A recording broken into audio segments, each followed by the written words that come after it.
వచ్చింది. భారతీయ జనతా పార్టీలో మీరు చేరుతారని అప్పట్లో వార్తలు వచ్చి ఒక 3 చిల్లర మాటలు ఎందుకు సార్? మేము మారితే మొత్తం పార్టీ మారినట్టుగా జీవన్ రెడ్డి మారితే సార్ పొద్దున్న 24 గంటలు కేసీఆర్ కోసం ప్రాణం ఇచ్చే వ్యక్తిని, ప్రాణం తీసుకునే వ్యక్తిని, ఉద్యోగాల్లో పనిచేసిన వ్యక్తిని, ప్రతినిత్యం మాట్లాడే వ్యక్తిని, ప్రతిరోజు ప్రజలతో నుండి ఉద్యమం కోసం పనిచేసిన వ్యక్తిని, 10 సార్లు ఎమ్మెల్యేగా ఉన్న వ్యక్తిని, మొన్నటిదాకా జిల్లా పార్టీని నడిపించిన వ్యక్తిని జిల్లా అధ్యక్షుడిగా ఇక నేను పోతా. ఎందుకు వచ్చింది వార్తలు? అప్పుడు ఢిల్లీలో పోయి ఎవరినో కలిసారు అంటారు. ఎవరు ఏమంటారు అంటే చెట్టు పండున్న చెట్టుకు రాళ్ళు కాలుతాయి. మనం ఎక్కువ ఫేమస్ ఉన్నాం, మనం మాట్లాడితే న్యూస్, సైలెన్స్ ఉంటే న్యూస్, వైలెన్స్ ఎత్తే న్యూస్. ఒక్కటి లేవు కదా మన ఉద్యమ సమయం నుంచి ఇప్పటిదాకా 100 ఉన్నాయి కదా చరిత్ర. జీవన్ రెడ్డి ఏం చేసిన వ్యూస్ కోసం వేసుకుంటారు.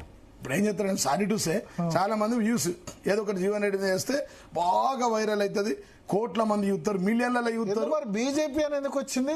సరే కాంగ్రెస్ సార్ ఎవడన్నా బుద్ధునోడు బీజేపీకి ఎందుకు పోతాడు సార్ చెప్పు? ఈ రాష్ట్రంలో never comes BJP in Telangana. అయినా నా దగ్గర బీజేపీ ఎమ్మెల్యే ఉన్నాడు, నేను వాడి మీద ఓడిపోయినా. నేను రేపు మళ్ళీ ఆడి కింద పనిచేస్తాను. నేను బీజేపీలో పోయి ఎంత బుద్ధి తక్కువకి వచ్చాను సార్. ఇది పబ్లిక్ అడిగేది మీరు కాదు, నేను ఐఎమ్ సారీ టు సే నీకు కాదు అడిగేది. ఎంత బుద్ధి తక్కువ వాళ్ళని అడుగుతారా సార్ బీజేపీలో?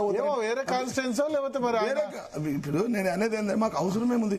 మా పార్టీ ఏ గల్లీకో అడిగినోడు చెప్తుండు సారే కావాలా, అడగనోడు చెప్తుండు.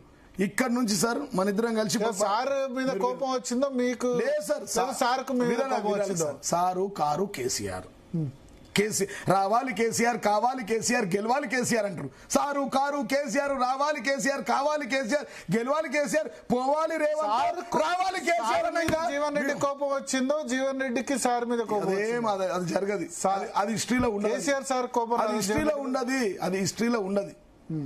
ఎందుకంటే ఏంటంటే మొదట అసలు 1 ఇయర్ పక్కన జీవన్ రెడ్డి ఉన్నారు. ఆ తర్వాత మరి ఆ తర్వాత ఫామ్ హౌస్ లోకి జీవన్ రెడ్డి రాణిస్తలేరని ఫాల్తు మాటలు బంద్ చేయి. పాత స్టోరీ అది. అంతేనా? ఎవడో పడిరానాడు నీలాంటో టీవీలలో ఎత్తారు, నువ్వు సీవో ఉన్నావు, నీ ఇష్టం ఉన్నది ఎత్తావు.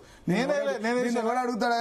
ఎవడు ఆంధ్రజ్యోతితో వేసింది అనుకో, ఎవడు అడుగుతాడు? ఎవరు అడుగుతాడు? పిచ్చోని చేతిలో రాయి. ఇప్పుడు వాట్సాప్ ఖర్చు లేదు, ఇన్స్టాగ్రామ్ ఖర్చు లేదు, ఫేస్బుక్ ఖర్చు లేదు, వాట్సాప్ ఛానల్ ఖర్చు లేదు. అందులో వ్యూస్ వస్తాయి, పైసలు వస్తాయి, పైసల కోసం వేసారు. అర్థమైందా? అంటే దాని తర్వాత 10 సార్లు కలిసిన కదా, దాని తర్వాత జిల్లా అధ్యక్షుడు కదా, దాని తర్వాత జైనింగ్ చేసినాం కదా, దాని తర్వాత 5 జిల్లాలోని మొత్తం తిరిగినాం కదా, బాల్కొండ నియోజకవర్గంకి వెళ్ళాం, మన కామారెడ్డికి పోయినాం, మన రూరల్ నిజామాబాద్ రూరల్లో పార్టీ మీటింగ్ కండక్ట్ చేసినాం, రేపు బాన్స్వాడకు పోతున్నాం. ఏందా పిచ్చికొచ్చాను. బాన్స్వాడలో కూడా రేపు ఉంది మీటింగ్ మాది. కేసీఆర్ గారు ఉన్నారా? మేం పోతున్నాం సార్, జిల్లా మాజీ అధ్యక్షుడిగా పోతున్నా బాన్స్వాడకి.